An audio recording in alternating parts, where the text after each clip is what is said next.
Greetings, Corpse Clubbers, and welcome to another episode of Corpse Club, the official podcast for DailyDead.com. My name is Heather Wixson, and as you know, today we are kicking off Indie Horror Month here at Daily Dead, and I am thrilled to be joined for this episode by writer-director Conor McMahon, as we're going to be celebrating his brand new film, Let the Wrong One In. Welcome, Conor. Thanks so much for joining us. Yeah, no problem. Good to be here. I'm thrilled. As I just told you offline, I was such a huge fan of Stitches. It's a movie, honestly, like I still recommend to horror fans, even though it's been almost 10 years now since it came out. So I was really excited to see Let the Wrong One In. And boy, like I really, really dig how well you're able to sort of marry horror and comedy together in both of these projects. I just think they're phenomenal. Great. Well, thank you. You're welcome. So I have to ask, coming into this, was there, because Let the Wrong One In, obviously we're celebrating vampires. It's also, we're kind of celebrating this kinship between brothers and also sort of relationships gone wrong. I'm curious sort of what the impetus for this story was for you in terms of, what ended, first inspired you to do this project. It was actually inspired by the way people say, write what you know. It was a real life experience that prompted this one, which was not to do with vampires now, but it was probably everybody has this friend at some point in their life that's a bit manipulative and is kind of taking advantage of you, and and this had been going on a while. And I remember complaining to another friend of mine, and I'm saying, man, this guy is always ringing me, and blah blah blah, and the guy, and I was saying he's such an idiot, and the person on the phone said, who's an idiot? And I said, this guy, and they say, who's an idiot? And they just kept saying who's an idiot, and at some point the penny dropped, and I was like, oh my God, I'm the idiot. I'm answering the phone. I'm going along with everything he says. Da da da da. And so my thing with this movie was sort of like, the vampires are kind of the manipulative people, but really it's the onus is on the other people, kind of not to let them in the door. Or, if you let a vampire in the door and start complaining about him, it's kind of your own fault because you let him in the first place. So it's the realization that you have to set your own boundaries with vampiric people. No, definitely. And what I also think is really interesting, you mentioned that this is very uniquely Dublin, when you were, in terms of the dialogue and things like that. Was this your way? Because here's the thing, like, I'm appreciative now that we get a lot of horror here stateside that comes from all over the world. And we are getting to experience more and more projects from other countries. And I'm curious, was this sort of your way of kind of like repping sort of Dublin culture in a way that maybe we hadn't seen before in movies? Part of it, like I'm from Dublin, so I grew up in Dublin. And so it was really nice to write in the area I grew up in, and because you get really inspired by your environment, even throughout the whole writing process, just walking around, you're hearing phrases. It also came off the back of like when I did Stitches, there was very much, the accents, there was a push to have the accents very neutral, and so that people could understand it overseas. And it actually, I struggled a bit with the writing because I didn't really know where the characters were from sometimes, it becomes a bit like, I don't know exactly because even different areas of Dublin have different accents, it's kind of mad. If you go on the south side of the city or the north side of the city, it's totally different accents. So I guess I wanted to write something very specific, partly because it just made it easier to direct, or easier to know how the people should talk, or what their jokes would be, or their turn of phrase. So for me, it was a little bit of a reaction to having to write neutral, before. Interesting. It's fun for me because like I've always I've always wanted to go to Ireland myself. In fact, it was supposed to be where I was going to go, like way, way back when I got married to my ex. Before you watched this film. Oh yeah. Well, now that there's a vampire problem, it's it's kind of gone down the list a little bit. No. Actually, no, it really hasn't. I was like, oh, they have vampires. That's kind of intriguing. They usually save that for like Transylvania. But what I think is interesting is that it's like the first time I've ever really felt like I've gotten a sense of what Dublin is like on film, because I feel like in a lot of other cases, it's sort of very insular in some ways, or sort of more like intimately captured. But I think there's some especially really fun shots in this where you kind of get a sense of like the city, like from overhead and things like that. And I just honestly, for me, it just kind of gave me a new perspective on what my thoughts of Dublin were versus what Dublin is, if that makes any sense. Sure. Yeah. No, I mean, and it's again, it's a very specific region of Dublin as well. So, and that was like, I even found like it's because a lot of the other films I write, just horror, I naturally go down the countryside. You know what I mean? Because you want the characters isolated, and like I'm not from the country, and so again, there's always this thing where I found it harder to pin down just how people react in general. And so just being able to drive up the street and find locations, it meant we could find those very specific laneways. And, there's some great production design that's just already there. You know what I mean? If you know where to look. And, that was a really nice advantage. But yeah, no, just bringing it, because actually part of the whole humor of the film comes from the area that it's in. Because for me, it's almost like the particular accent and a vampire that made me laugh, because you always hear vampires, whether they're, very sophisticated or whatever, there's all these ideas of vampires. And there's something about, just a very Dublin vampire that made me laugh. Like, no, I think that's amazing. And it's kind of sort of building off of that. I really, really, this movie kind of very much sort of lives and dies by the performances of Carl and Owen in this. And I think they're phenomenal. And I'm curious, like, what was your casting process like in terms of, when you were kind of putting everything together for this? Was there something in particular with those two guys that, like, once you saw them and maybe even saw them together, you realized like these are men deco, like these are the guys that are going to drive this and make it as endearing and as fun as it is for audiences? Yeah, because it was interesting with the casting, because I know early on when some people read the script, they were like, oh, that vampire deco character is very unlikable. And I knew he wouldn't be if I cast the right person, because he is being obnoxious, but if you get the right person, they can play that in a way, they can find the humor, and that's what I was looking for that. And it actually, the casting has happened about 2 or 3 years before I shot the film, because I started writing the script. I wanted to shoot a little like 3-minute promo, because I just to show people the humor and kind of exactly what I'm talking about, to show that vampire character could be funny, And so me and Michael Lavelle, the DOP, we just, because this was before anybody else had gotten involved, we just did our own little casting sessions in Dublin, and we found, so the first guy we found was Owen, who plays the vampire, and he just was cracking us up, and I could tell he was really good at improvisation, and again, he was from the area, so he knew how to, I knew he would help me with the dialogue as well, and in the original script, it was actually written as two best friends originally. So I was looking for like another 25-year-old or whatever to play off him.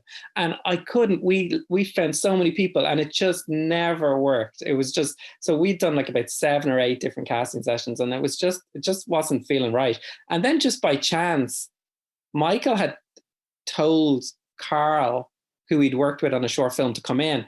And I remember looking out the door, and there was this young fella, because we'd just been seeing a line of mid-20s, and this guy was only 15 at the time. But I didn't want to send him home. So I said, let's just, come in, he'll read. And I think the minute he read, there was something about a teenager talking about vampires that suddenly awakened something that, there was something where it was still magical to him, or he was still excited by the idea of vampires in a way that the older guys weren't, and also it immediately clicked with me that they could be brothers and not friends. And that would add another dimension to it, because, the idea of like, whether it's staking your best friend, but if it's a family member, it's kind of, it's on another level again.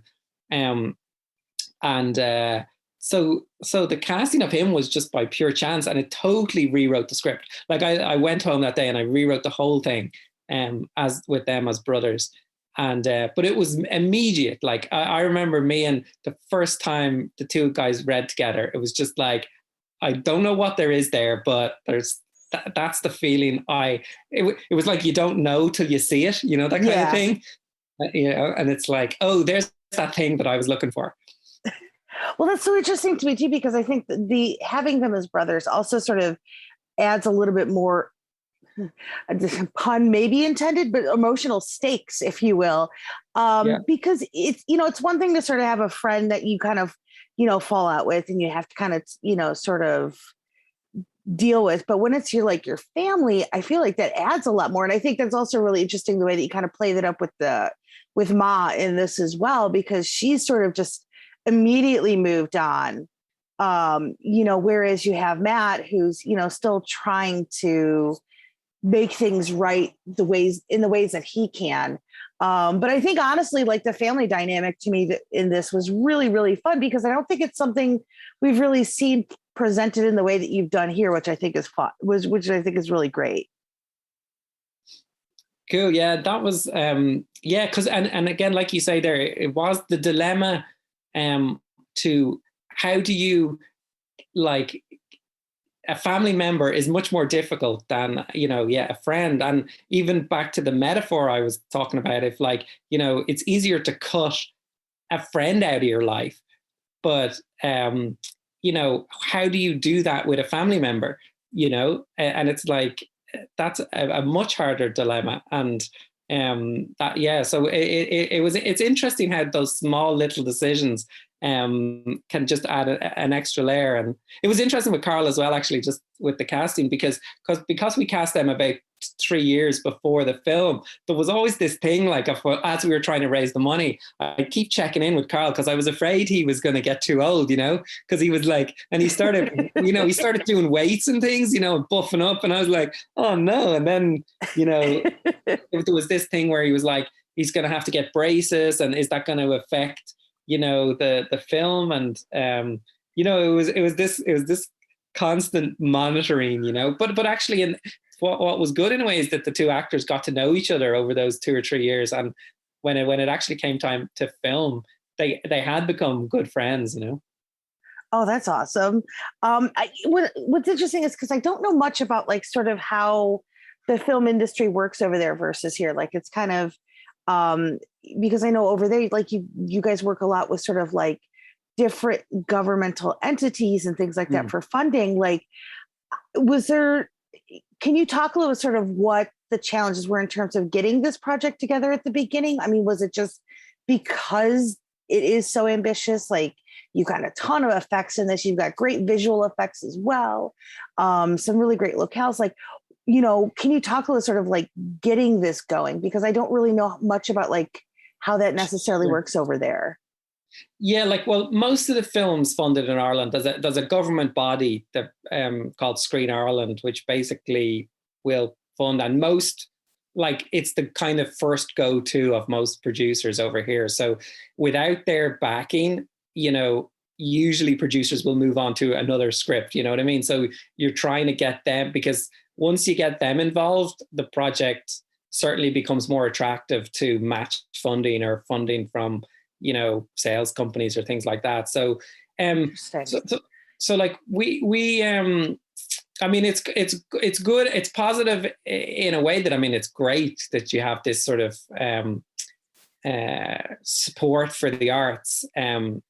but I suppose the disadvantage is there's not multiple places to go to, you know. So if they like your idea, great. If they don't, that becomes very difficult to make a film. Then, you know, unless you're making it on credit cards and things like that, you know, there's not many other options, I would say, outside of that.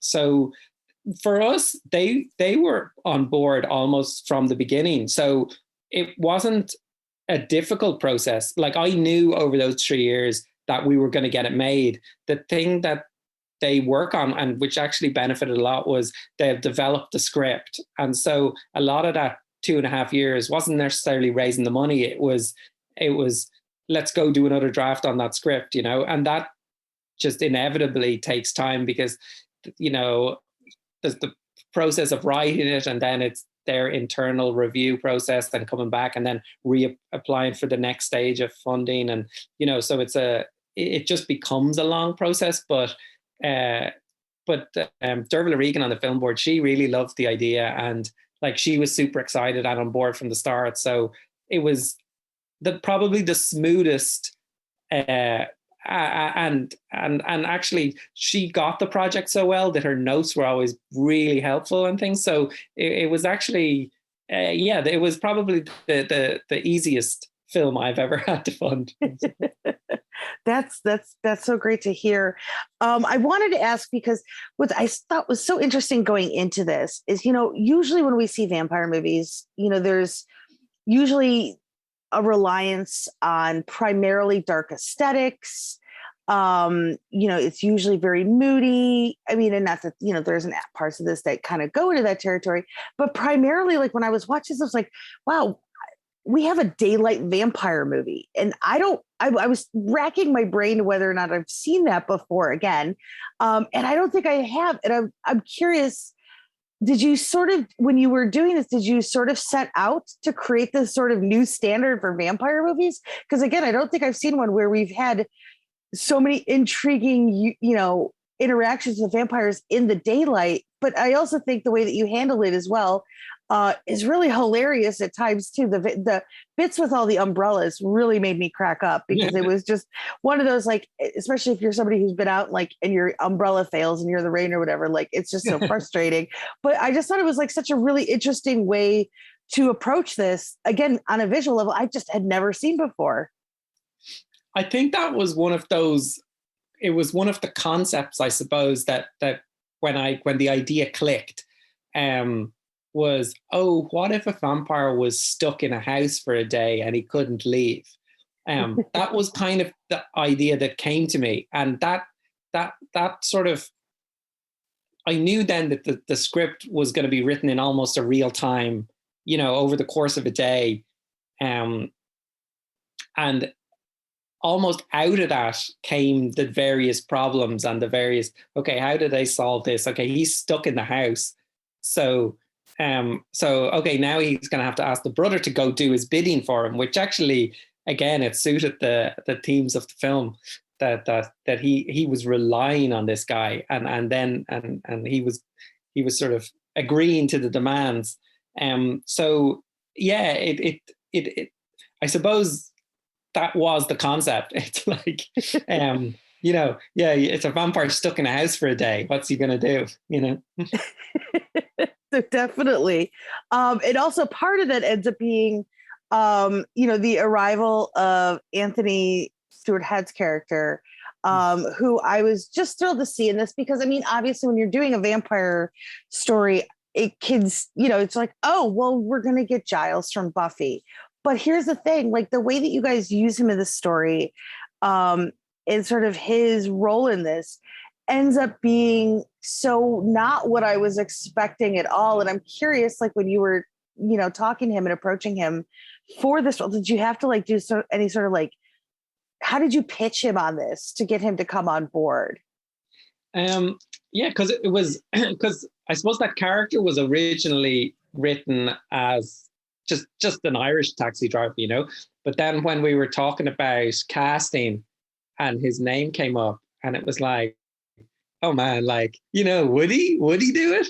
Like, and it's like, no, I mean, he must do a load of vampire things. And then, but actually, when I was talking to him, he hadn't, he said he hadn't done any vampire things, since Buffy, really. Um, Not that he hadn't been offered, but he responded just really well to the script. So that was the first thing. He just really liked it, the project. So he was very much on board. I just had to have a conversation with him, and that was more around the character, I suppose, and it was also a little bit of him getting his head around how he would play the character, but it was really funny, like how he got into the, his sort of obsession with trains and things. And, he'd do a lot of research, just ringing up people that he knew that might be in other taxi drivers and things like that. So he did kind of come prepared. But it was literally just the script, and I had a maybe half-hour phone call with him, and then he was on board. That is fantastic to hear. I'm just always such a big fan of whenever he pops up in anything. He was actually one of the first celebrities I sort of met, weirdly enough, in sort of like the wild out here in Los Angeles when I first moved out here, because it was back when they were doing the Repo, the Genetic Opera, like screenings at night. And I happened to go to one of the screenings in Los Angeles, and he was there that night. And I flipped out. I was like, is this how living in Los Angeles is? This is fantastic. And he was so nice too. So I was just really, really thrilled to see him in this. And I love his character's journey. I love his love of trains. There's just so many really fun bits with him. But I also think that's because of the interactions that he has with Sheila. And I would love if you could talk about Mary in this movie, because I wasn't expecting sort of this to end up being driven by a female vampire, which I think is really, really fun and badass. But she's great in this, and she really adds a lot with sort of her delivery. Was she somebody that you had known previous to this, or was it like she just came in an audition and just kind of ended up nailing it? Yeah, she came in back, I think, when I was I'm trying to think, because I think it was very early on. Like I had done these early auditions because I was shooting my promo, and I think she might have came in then very early on.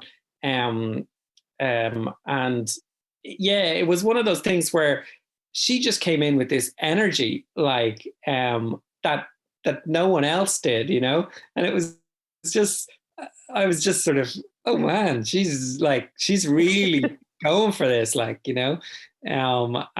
throwing herself into it. And she's really lovely person as well. Like, so she was super enthusiastic, and so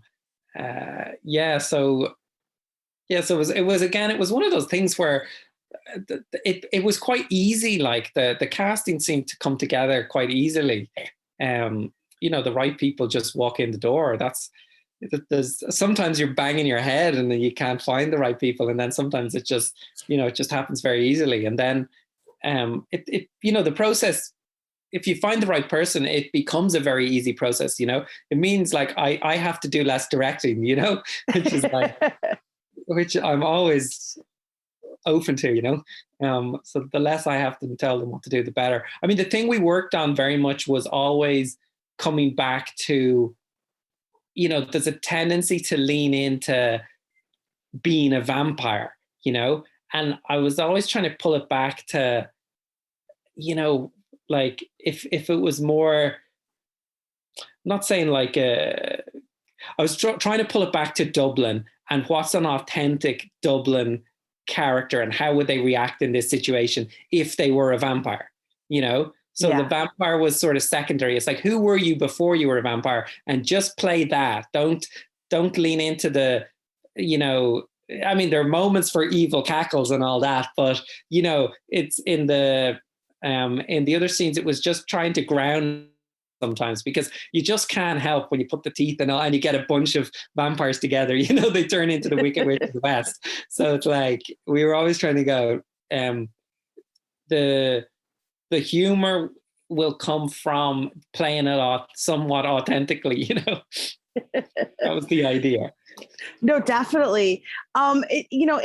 In much like Stitches, there's some amazing effects in this movie.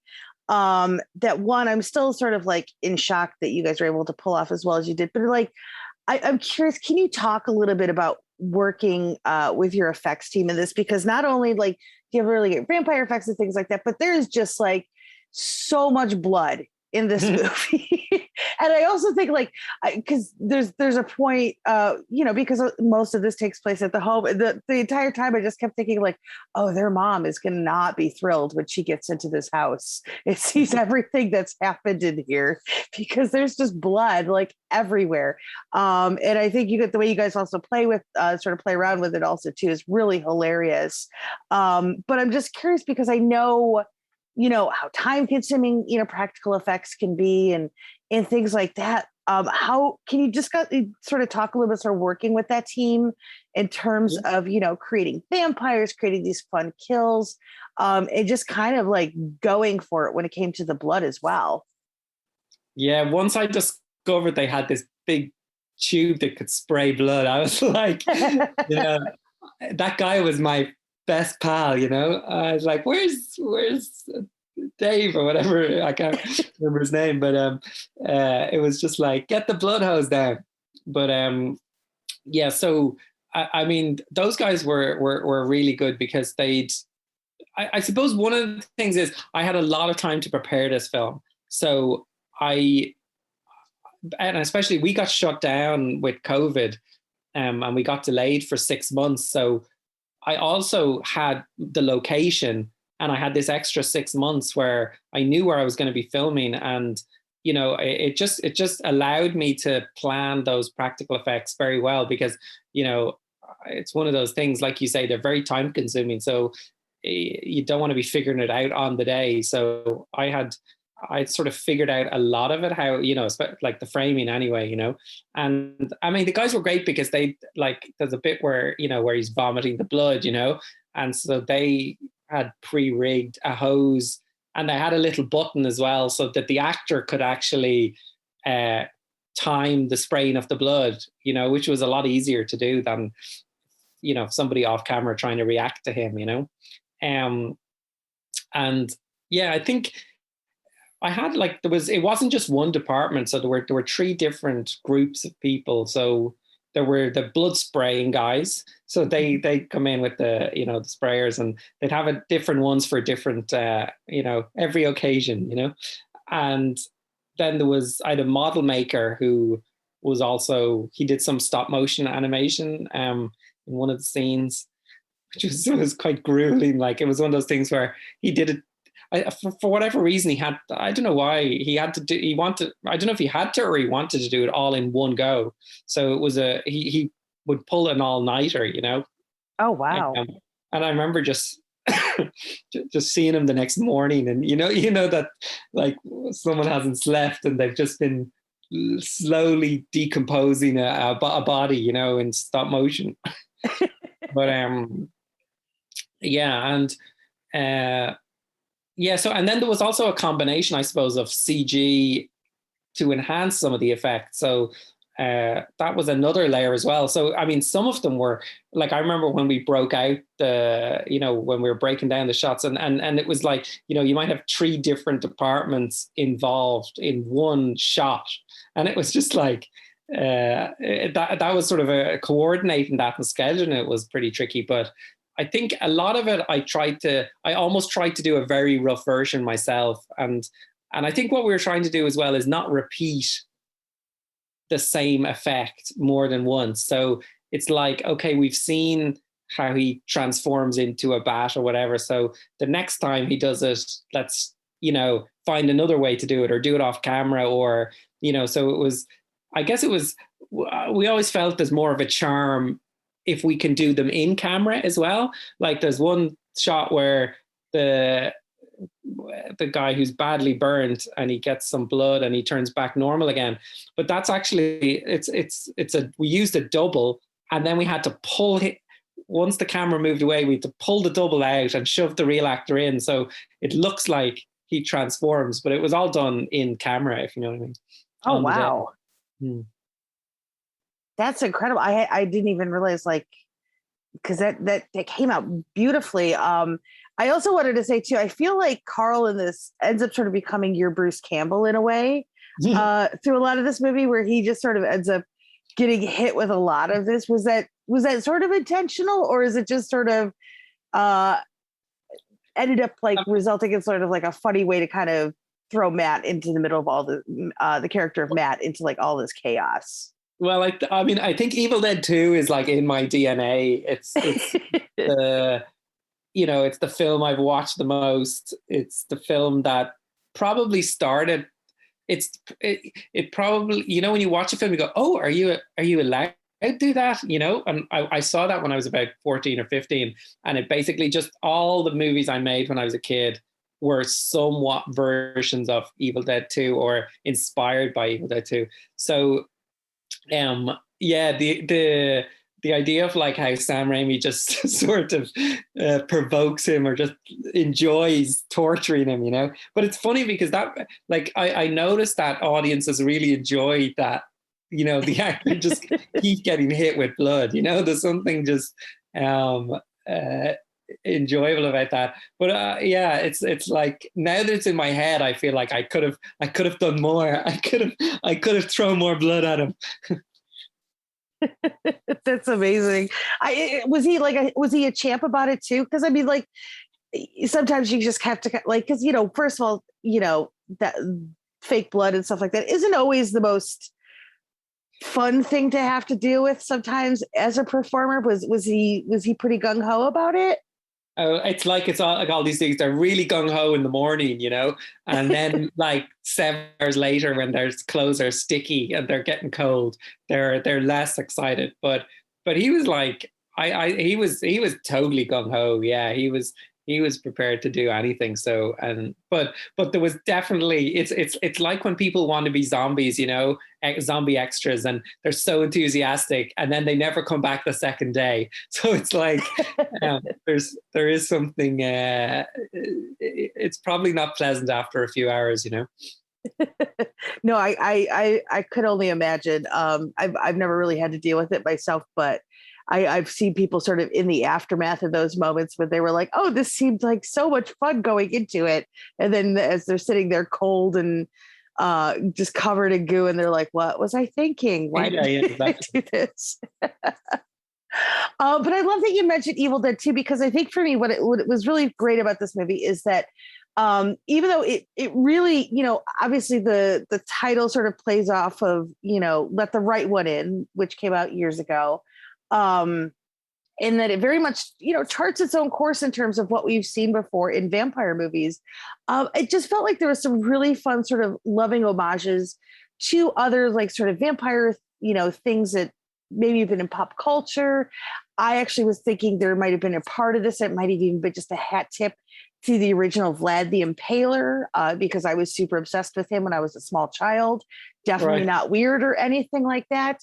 And then also horror in general. And I was just curious, were there certain things beyond Evil Dead 2 that sort of inspired you when you guys were making this? Yeah, I mean, there are definitely ones, like, as I was like, say even planning shots and stuff, I'd go watch, as many of the old vampire movies again, just to but I know that, I mean, The Lost Boys was certainly an influence there.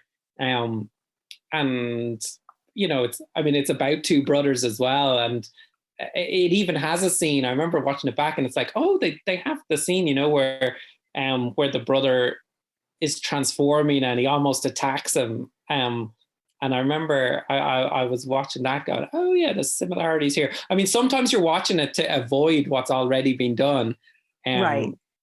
There's that. And then there's also, there's, like, what I take more from movies sometimes is the style of it, or the shots, or how it's put together, or just the tone of it, I suppose. I'm kind of looking for those things sometimes. But Shaun of the Dead, even though it's about zombies, would have been, I suppose, stylistically a bit of an influence. And I mean, the early Peter Jackson stuff, as well. Um, his first two, I mean, Brain Dead. It's sometimes that goes by a different title in other countries, but Yeah, I think it's also Dead Alive, I think. Dead Also. Alive, yeah, Yeah. and Bad Taste. They're ones that would be in there as well. But in terms of vampires, yeah, I did look at some of the Hammer horrors would have influenced, especially the early the title of the film is a very Yes. horror intro, with the carriage coming out, and yeah, and even the score, we were just like, okay, let's go pure Hammer horror vampires. And I mean, so the other thing is, I was always aware that Bram Stoker, is from Ireland, and we shot in like the whole end sequence is filmed in a Bram Stoker museum in the area where he grew up here in Dublin. So, Oh, really? yeah. So there was always this little part of me going, okay, we're somehow continuing the mythology of vampires that he started, and there was something nice about doing it in the same area, Wow. I can't believe I didn't realize Bram Stoker was from there. That's amazing. Which I guess answers my question on where on earth you found the location for your super fun goth vampire club. Just because I thought that whole sequence was phenomenal. And I think between this and True Blood, I was like, I think I probably would go hang out at a vampire bar. There's something about the vibes where I'm like, I feel like I probably would be killed by the end of the night, but it might be worth it because it seems like a lot of fun. Yeah, that's actually, it's a museum in Clontarf. It's an area in Dublin where Bram Stoker grew up. I think his house is sort of across the road or whatever, but yeah, they have this museum, and it sort of has, it'll have all the posters of all the vampire films, like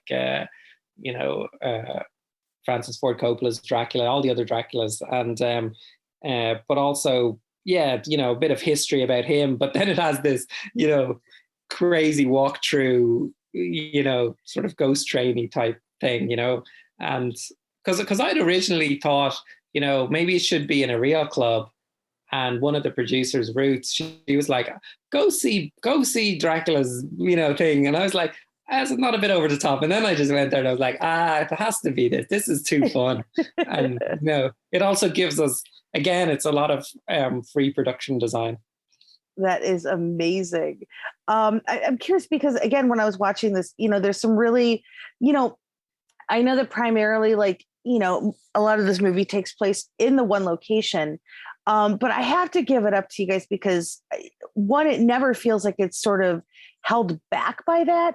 And there's also some really fantastic set pieces that you guys are able to kind of design in that space where first I was like, oh my gosh, like we're going through walls and things like that. Can you talk about, because, you mentioned, shooting with Michael early on to kind of do like the video, like to do the sort of tonal piece early on, but can you talk a little bit sort of working with Michael on this to kind of, establish the looks of everything, but also keep it interesting visually for the audience, because it never sort of felt like anything kind of rested on its laurels here in that department at all. Yeah, I think like I know Michael from back in college. So when me and him do a project together, it's not like, on some films you might get the DOP, I don't know, maybe a few weeks beforehand or whatever. But like we were like partners in crime, but we were on this for 2 or 3 years, and he just gets super enthusiastic, and so while I might come up with the initial ideas for the shots and things, he'll always just have this other eye, and just even being specific about lenses and what will help the comedy, because we did find, I mean, what they say, comedy, shoot the comedy on the wide, and it's like, yeah, there is like those vomiting blood shots, there's no amount of cutting and close-ups and things that's going to make that any funnier, than just sort of seeing it.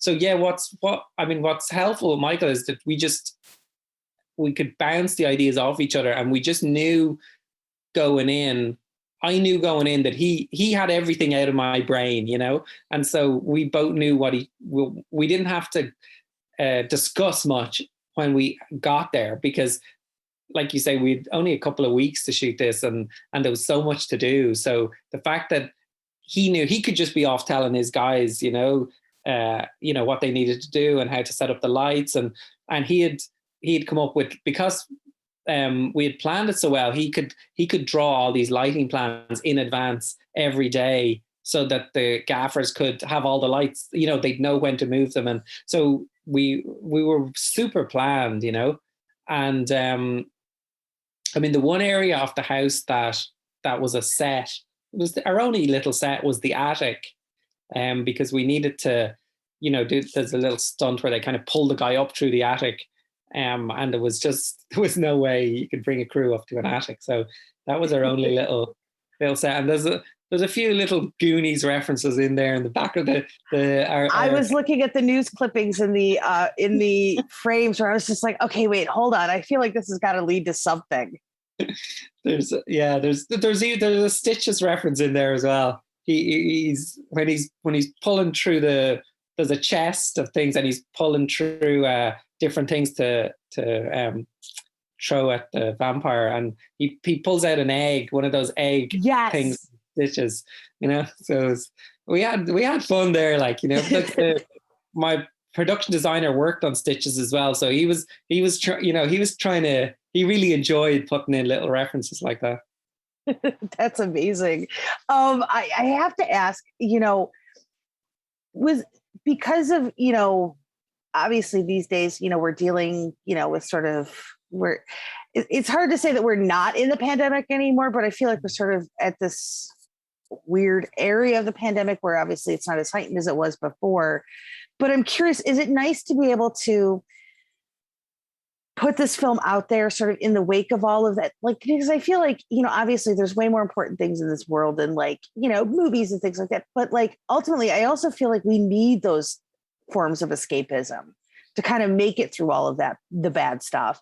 And I'm just curious for you, is it fun to be able to kind of put this out there now, share it with the world, and kind of give people something to laugh about again, despite everything that we've kind of collectively been dealing with over the last few years?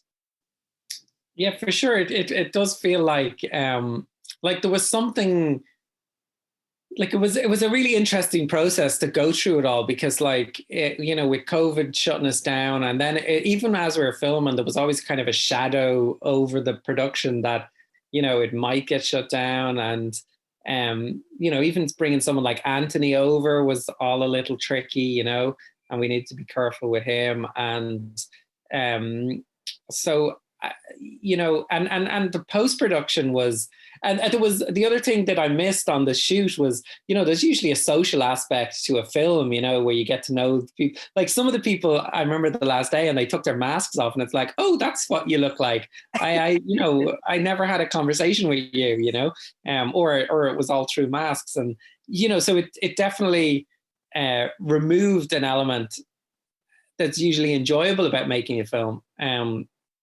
And in the post-production, I did the whole edit over Zoom with an editor, and the music over Zoom. Wow. I never actually met them until I only met the editor in real life about 3 weeks ago at a screening. So it was we had a screening in Dublin, and that was really nice, because it was sort of almost a chance where we could all meet each other properly, and I suppose there's a certain there is something nice about it. Being able to work through the pandemic was nice. It was nice to have a project that even in the post-production, you could isolate and still be working away, and that probably kept me a bit sane, actually, and so now it's finally getting out into the world. So it was always a thought in the back of my head that hopefully after the pandemic, people might want a comedy or something lighthearted. So, we'll see. But yeah, it was definitely a fun journey, the whole thing. That's really great to hear. And it is interesting, because I think, I will admit, over the last year, I've seen so many movies that have sort of become these commentaries on, everything that happened with the pandemic. So truth be told, I respect those. And of course, we all sort of work through these things and process them our own ways. But I'll admit it was just nice to kind of see a movie that, didn't really reflect that in a way where you could almost sort of escape it for a little bit, for that hour and 40 some odd minutes where you're like, okay, so basically it's just vampires we have to deal with right now. And, not, keeping our distance and wearing, masks and things like that, where, ultimately the worst thing is just, getting caught in the wrong place at the wrong time. And, somebody wanting to suck your blood, I guess is, like it did come up at one point. I remember that, when we didn't really know what was going to happen with the pandemic, and there was thought of like, do we have to social distance the actors, and do they have to all wear masks? And I can't remember who suggested it, but it was like, maybe we should put that in the film that they're all wearing masks. And I was just like, no, that's a step too far. It's like vampires can't wear masks. Like, it's just, how are they going to operate? They can't, they can't even bite people now. It's just like, now that's silly. I know the film is silly, but Although now I'm kind of wondering what vampires would do in the wake of COVID, because that's their survival is, hinges on being able to be close to people. Yeah. And if everybody wants to distance 6 feet away, like how do you get close to people? Well, they just break those rules. They do. It's a little food for thought, I think. But I wanted to ask, because as we sort of wrap up, I'm a really, really big believer that whenever you do something creative, obviously you put something of yourself into that, whether, you're writing, directing, acting, whatever it might be. But I also think you take something away from that project. And I'm curious, looking, at Let the Wrong One In, what has sort of been your biggest takeaway from this experience, whether it's something that maybe has affected you personally, maybe professionally, or maybe it's sort of a combination of both? I think like the thing that I put into this film, like we talked about at the start, was it did have a basis in a personal experience. And there was this element that I wanted to explore, or I felt it was something I had learned in my own life that I wanted to share, albeit dressed up in a vampire comedy. And I think that served very well during the development, because I always knew what the film was about. Like I always knew, because when you go through making a film, there's always ideas being thrown at you, and it could go this way and that way or whatever. And if you kind of know what it's about at its core, you've got a compass to navigate all those questions and things. And I think that's something I'd have to, like, I've made films before where that wasn't there, and the film can go in all sorts of directions. So I think that's the thing that I know works if you can find it in a film. And I know for the films in the future going forward, I feel like I'd have to have that same sort of, okay, this needs to touch me on some personal level, or somehow I really know what this is about, and I know that sounds obvious, but it's almost like until you kind of experience it and go through the process of putting that, filtering it through a script and putting on screen, you kind of don't know how it'll land. And I think the other thing I'd sort of add to that as well is that I remember at the start of the writing process, one of Dervla from Screen Ireland, she was always pushing the film to have heart, Conor, you need to have heart. And I remember at the start, I was like, how do I put heart in the movie? Like, like how do you construct that? Or, and again, it's one of those things of coming back to your own like experiences or your own feelings about things, and somehow putting that, like, they were the things that I really, they were tough to do, but I think I somehow got them in the movie in some way, which was a sort of a feeling, giving the film a bit of heart, and also I don't mean like the film has a message, but for me it was based on something I wanted to say, and I think you can have all the fun then on top of that, but you still know what it's about. So Yeah. That's a convoluted answer, I think. No, not at all. No, I totally get what you mean. And I also wanted to say I really loved, because it just, I don't feel like we see this enough these days, but I really love that you had some fun over the credit sequence as well. I won't go too specific into things because I don't want to ruin, sort of the journey for people who haven't seen the film yet. But you have some really, really fun sequences over the end credits. And I'm just curious, was that just something you guys decided after the fact to do, or was that always your intention to give people a little bit more there at the end? I think it was originally part of a bigger sequence, and I had a bunch of jokes. There was going to be some news report, and there was going to be all these extra bits and pieces, and I knew schedule-wise I wasn't going to get them all done, but there was one particular scene that I really want. I was like, I just really want to shoot that, and so basically I grabbed the three actors, and I just went into a room. There was just a little room on where we were filming, and while the guys were setting up, and I just said, don't tell the cameraman, don't tell anybody, because the minute they start putting lights in here or trying to record the sound properly, we're going to be here for another 2 hours. So I just went in with the guys and we shot it in about 10 minutes, and it was like done, like 2 takes, and that was the only way I could have got it done, because once a crew sort of knows you're up to something, then the whole thing shuts. It's 3 hours later. So it was like I knew I had to just squeeze that in some downtime. That me and the guys could just do. That is awesome. And my one last sort of geeky question would be, because I've been patiently sort of waiting. I wanted to ask, because in terms of stitches, the way that you guys sort of wrap things up at the end of that film kind of indicates that there was possibly more stitches to be enjoyed in the future. Is that something that you're still considering, or have you kind of moved on? Because I would love more stitches, and I know there's other fans out there that would as well. Hey, if someone gives me the money for Stitches 2, I will do Stitches 2.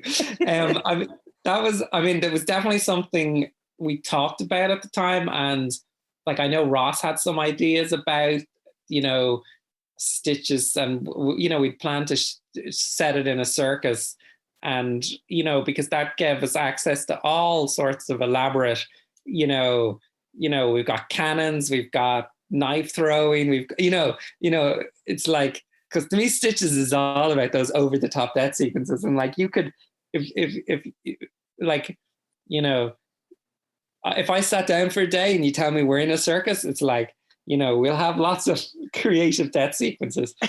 But I suppose I'm always waiting for that spark that just, where the idea just comes out, and I personally didn't, I haven't got that yet of just how exactly to do it.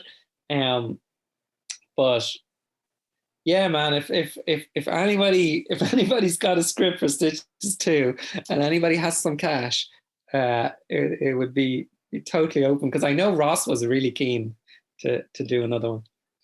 Yeah, I think I might have interviewed him for it, and he said how he really had hoped you guys were going to get to do a new one or another one. And honestly, this is one of those times where I wish I was independently wealthy so I could just be like, here's a check, go make your movie. I need to be entertained. I need more Stitches, because I would be there day one.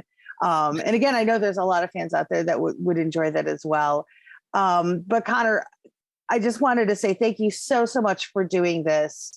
And again, congratulations on Let the Wrong One In. It's so much fun for me when people can sort of really deliver a horror comedy that just delights and also entertains, and also really just feels like it's made with genuine love and affection for the genre specifically. And I really think that you and your entire team on this just did a phenomenal job from top to bottom. Oh, thanks a million. You're very, very welcome. And for those of you listening, Let the Wrong One In is currently out as of today from the fantastic folks over at Dark Sky Films here in the States. So I do highly recommend you checking it out. And for those of you who'd like to learn more about Corpse Club, you can visit us over at corpseclub.com for all your daily news, reviews, and interviews, plus all of our Indie Horror Month 2022 coverage, all of our fun stuff that we've got planned for that. Be sure to head over to dailydead.com and follow us over at Daily Dead News on Twitter. It's a huge thank you to our engineer, Brian, for making us sound awesome as always. And until next time, everybody, stay scary.